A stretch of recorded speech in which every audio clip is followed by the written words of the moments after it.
Have you ever wondered how to survive if your country was bombed? Well, Misery has the answer. Here, you must survive in a nuclear wasteland. Your new home? A filthy bunker. Wanted to eat or drink a whole bottle of vodka? Go out and search through the ruins. But be careful. This is a very dangerous place, filled with many threats, such as anomalies, wild animals, deformed mutants, and the most dangerous of all, Soviet criminals. What is the goal? Survive and uncover the mysteries this place hides, becoming the most dangerous person in the process. I know this kind of game has some creepy atmosphere, but I did not expect to be scared at the menu. You may ask me, what is wrong? What did you see to be so scared? Well, there are 4 buttons to click, and none of them says single player. And as a single player enjoyer, I thought it was over. I was staring at the screen for some time, thinking about the horror of playing with randoms. When I got the courage to click the multiplayer button, I realized that it was possible to play alone. It was such a relief, like waking up at 3 AM with your throat drier than the Sahara and chugging an ice cold glass of water like your life depends on it. By starting the game, the first thing I did was to look down to see if I had legs. That's how you know a game is good. After looking at my surroundings, I realized I was in a small dirty bunker containing an old generator, a crafting bench, and an incinerator. Just what I needed to survive. There is also an electric system to make them work, but I don't know how to use it now. By opening the crafting bench, I saw lots of useful items to craft in the future, when the dwarf generator caught my attention. Why does it look like a hamster wheel, and how do I get the dwarf? These are the main questions I have right now. After finishing exploring the bunker, I went to the door to start the real game. There, I was presented with a concerning text, a running timer, and a loud bomb siren.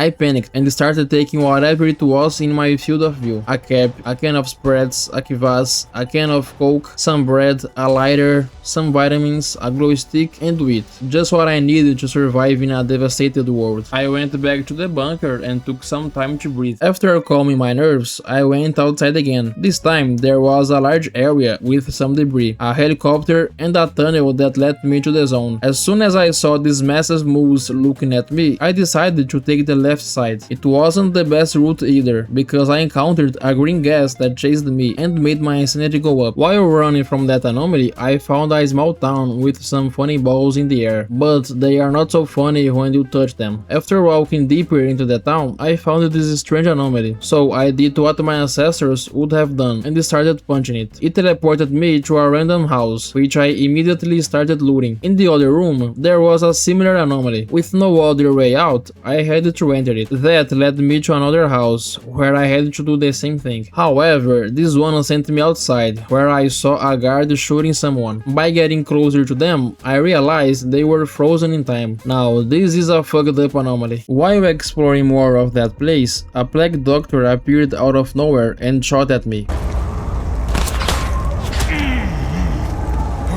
I almost died in real life because it was 1 AM and this place has a strange atmosphere. I tried to hide behind a tank, however, he had an angry Russian teammate waiting for me there. With no weapons in hands, I had to punch him to death. I took the opportunity to heal and to look for the doctor. Well, he found and killed me first. In my second attempt, I headed to some helicopters in search for loot. While trying to break a wooden box, I saw a man jumping 5 meters in the air. I went to investigate what the fuck was going on, when he suddenly looked at me and started chasing with a rusty axe. It seems I'll see this screen a lot. This time I got tired from dying and went to Caesar's. It's a bar where you can chat with depressive Russians and trade food, armor, junk, wild animal meat, and medicines. Well, right now I can't even afford to buy scrap, so I headed back to the zone to find stuff to sell. While exploring the wilderness, I found 3 little creatures. I did not know if they were hostile or not, so I climbed on the car to observe them. When I had the courage to approach one of them, he ran for me. After getting closer, I could see that he was a dwarf, and apparently I can give him vodka. Now, what would happen if he drank vodka? Well, I don't know. Guess I have to be lucky and find find some. After going back to the exploration, I found a cleaver that could be used to break wooden boxes and get their loot. While looking for more items, my vision suddenly started to fade out, and surprisingly, it was not because of the questionable food I've been eating for days. It was a gas anomaly, which increased my insanity really fast. Desperate from the situation, I entered this other anomaly, thinking it would teleport me somewhere else. Well, it teleported me to Gulag instead. I ran back to take my loot, but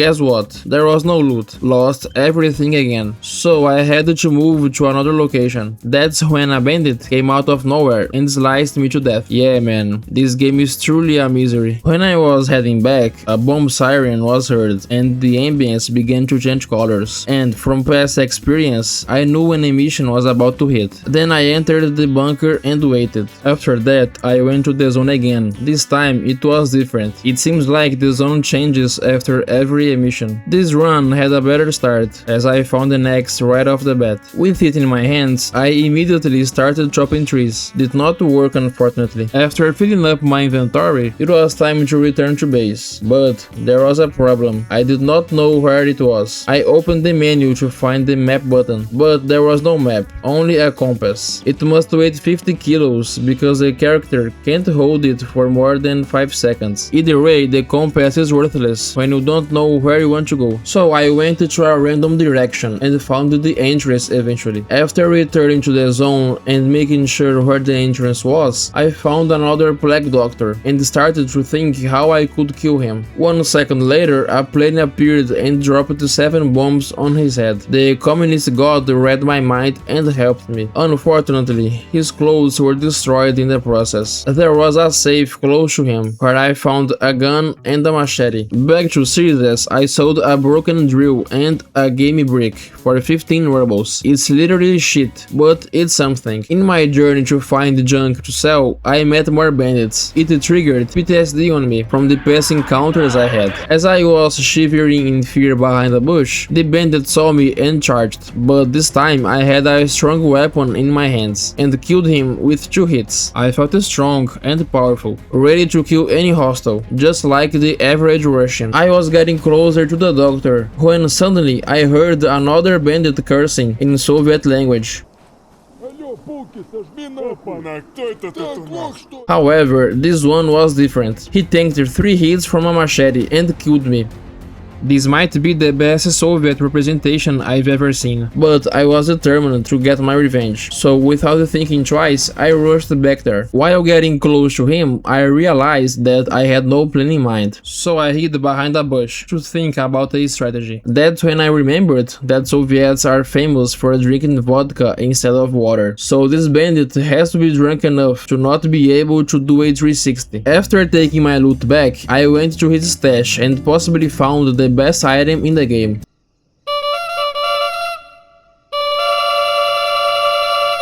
Now that's a Game of the Year feature. A few expeditions after, I found a flower field that looked strangely familiar. Deep in the field, I explored the house, finding a wind turbine and a large crop. 2 very useful items, so I headed back to the bunker immediately to save them. After placing the crop, I asked myself what could I use for fuel. Then again, the communist god read my mind and gave me the answer. I can actually poop casually while wearing pants and everything. Must be a Soviet tradition. I had gathered some decent loot from my previous expeditions. Then I opened the crafting table and realized I could afford a sledgehammer, using scrap iron obtained by putting scrap into the incinerator and wood. I also made an artifact detector, using iron and electronics. The sledgehammer is used to expand the bunker by breaking its walls. The detector uses this arrow to indicate if there is an artifact nearby. In order to test it, I went to the zone. While wandering around, I ended up finding a backpack. Now I can carry more trash around the zone. When I got close to the helicopter zone, the detector started reacting, and so the first artifact was in my hands. It is called soap, and it has good buffs for me. With my objective completed, I went back home. The next day, after another mission, I went outside to see what changed in the zone. There was a military base right at the entrance, and of course, course, I went to explore and hopefully find some good items. While trying to climb up this truck, I did not see the radiation level rising.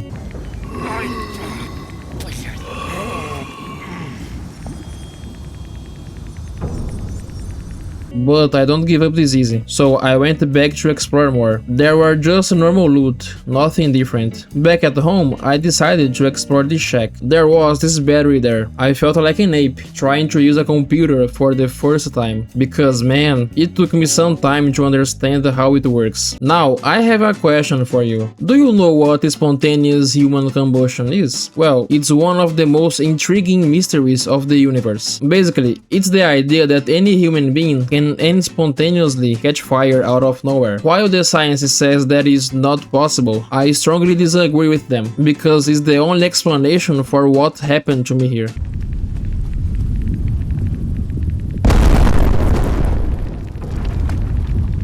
Well, it was an explosion instead, which was way worse. While exploring an old house, I discovered another interesting fact, that Soviet people can fit a whole 19-kilo wardrobe in their bags. Moving out seems really easy for them. In the bunker, I finally could afford the advanced crafting bench. Here, I can build late game stuff. While searching for the materials for the crafting bench, a moose attacked me without any reason. I thought these dudes were passive. This time, I had enough. I already died too many times to this stupid zone. I grabbed my gun, the ammo, reloaded it, and went back. This time, I would be the hunter. I came across my dead body, so I knew the moose was around here. After spotting him, I immediately started blasting his ass. However, I got shot by the doctor, so I had to retreat. I'm glad this happened actually, because it drew the moose's attention to him. I just stood there and watched the shit show. In the end, I just had to kill the doctor and take the moose's meat. It was a very productive day. There was nothing left to do but go back home. My bunker was a mess. All my loot was on the floor, so I had to spend some time to organize it. But as you may see, I failed this difficult quest. Anyways, it was time to explore again. A whole new area has appeared this time, along with the season change. It looked like a city, with tall buildings and possibly lots of loot. While getting closer to the city, I heard a howl. I pulled out my machete as fast as I could to kill whatever was doing that. I was feeling brave and dangerous, until I saw a car-sized wolf charging at me. This was not a job for a machete, so I tried to outrun him. Of course, he would one-shot me. As always, I ran back to recover my gear, but I could hear him making noise near the entrance. He was camping there for sure, so I had to wait. After a while, the area finally went quiet. Then I took the opportunity to look for my loot. But when I found where I died before, there was just bones, nothing more. Lost my backpack, my weapons, and all my artifacts. It hit me so hard that I decided to become an electrician for a while. This helped me to forget what happened in the zone last time, and now my mind was ready for another expedition. I have visited new places, gathered new guns, met a friendly monster, found what the fuck this was supposed to be, and I finally could see what happens if I give vodka to a dwarf. Yes, I can tame a dwarf and put him into my inventory like an object. Still trying to process whatever that was, I went back to the bunker to test another thing.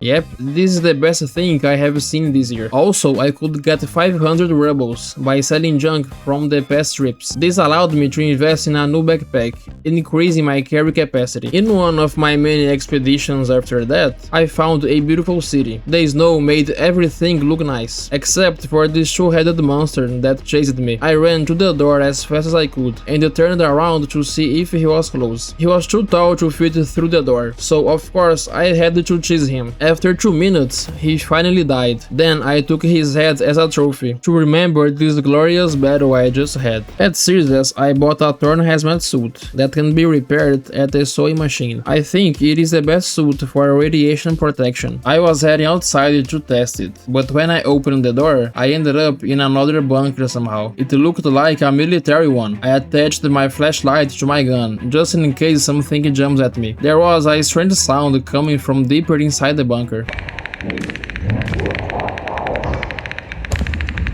I had to investigate it. I was so focused on that sound that I did not see the radiation level rising. And to make things even better, I thought it was a good idea to drink from this old soda machine. Fortunately, I had some anti-reds to fix my brilliant decision. The radiation there was too high. I had to go back to buy a better gas mask. Well, fortunately, it worked. I was going deeper with caution, checking every corner. That's when a spider-like monster came through the doorway. I almost shot it, but it looked completely blind, so I could just be sneaky. Besides that, there was another monster sleeping in the nearby room. Shooting would wake him up, and I was not planning on sticking around for that. I took the other door, and it led me to a room full of hallways. That's when I found endgame weapons and some ammo. With my backpack full, I had to go back. While trying to find the exit, I bumped into the spider monster.